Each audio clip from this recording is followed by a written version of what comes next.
வணக்கம் மக்களே. நேத்து தான் பல மாசங்கள் கஷ்டப்பட்டு ரிச்சர்ட் பிரான்சனோட லூசிங் மை விர்ஜினிட்டி புக்கை படிச்சு முடிச்சேன். நம்மளை பொறுத்தவரை பாத்தீங்கன்னா ரிச்சர்ட் பிரான்சனே பாத்தீங்கன்னா ரொம்ப இன்ஸ்பைரிங்கான ஆளு. அவரே ஒரு புக்கை எழுதும் போது அவருக்கே ஒரு ஸ்டோரி இன்ஸ்பைரிங்கா இருக்குன்னு சொல்லும் போது நான் ரொம்ப ஷாக் ஆனேன் கைஸ். ஆக்சுவலி பாத்தீங்கன்னா ரிச்சர்ட் பிரான்சன் யாருன்னு சொல்லிட்டு நமக்கு எல்லாத்தையுமே தெரிஞ்சிருக்கும். இல்லைன்னா பாத்தீங்கன்னா அவர் ஒரு இங்கிலீஷ் ஆண்டர்பிரனர் அண்ட் உலகத்துல எடுத்து பாத்தீங்கன்னா டாப் 2000 பணக்காரங்களை அவரு ஒருத்தர். ஆக்சுவலி அவர் ஸ்டோரியில என்ன சொல்ல வர்றாருன்னா, அவர் ஒரு ஆப்பிரிக்காவில் இருக்கக்கூடிய ஒரு பீச், அங்க கடல் அலைகள் ரொம்ப கரடுமுரடா ரொம்ப மோசமா இருக்கு. அப்ப என்ன ஆகுதுன்னா, ஒரு குரூப் ஆஃப் ஜெல்லி பிஷஸ் அந்த வழியா இருக்கும் போது ஒரு அலையில மாட்டி ஒரு 1000 2000க்கு மேல ஜெல்லி பிஷஸ் கடற்கரையா போகும்போது எல்லாரும் பார்த்துட்டு ஆஹா சாக போதே இவ்வளவு ஜெல்லி பிஷ்ன்னு சொல்லிட்டு வருத்தப்பட்டுட்டு போயிட்டாங்க. ஆனா அங்க இருந்த ஒரே ஒரு பொண்ணு மட்டும் அதுல இருந்து ஒரே ஒரு ஜெல்லி பிஷை எடுத்து தண்ணியில தூக்கி போட்டு தன்னால முடிஞ்ச வரைக்கும் இருக்கிற ஜெல்லி பிஷஸ் எல்லாம் தண்ணியில தூக்கி போட்டுட்டு இருந்தாங்க.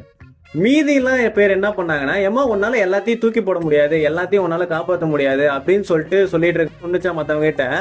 ஆக்சுவலி நான் ஒரு விஷயத்த இதுல இருந்து ஒரு ஜெல்லி பிஷ் என்னால காப்பாத்தினாலே அது ரொம்ப பெரிய விஷயம். ஸோ எல்லா மாற்றமும் நம்ம கிட்ட இருந்து தான் ஆரம்பிக்கணும். ஒரு சேஞ்சை நம்ம மேக் பண்ணும் போது அதை நம்ம ஃபர்ஸ்ட் இனிஷியேட் பண்ணணும்னு சொல்லிட்டு அந்த ஒரு வார்த்தை ரிச்சர்ட் பிரான்சன் ரொம்ப இன்ஸ்பைரிங் பண்ணுச்சுன்னு சொல்லிட்டு அவரோட சுயசரிதை புக்கான லூசிங் மை விர்ஜினிட்டில டினோட் பண்ணிருக்காரு. ஸோ அதே மாதிரி நம்ம வாழ்க்கையில நம்ம இன்ஸ்பயர் பண்ணணும், நம்ம மாறணும்னா முதல்ல நம்ம ஒரு சேஞ்சஸ் எடுக்கணும் கைஸ். ஸோ இதே மாதிரி நீங்க பார்த்த ஒரு இன்ஸ்பைரிங்கான விஷயம் இல்ல கேட்ட இன்ஸ்பைரிங்கான விஷயத்தை கமெண்ட் பாக்ஸ்ல கமெண்ட் பண்ணுங்க. அடக்கா நம்ம வீடியோக்கு லைக் பண்ணுங்க.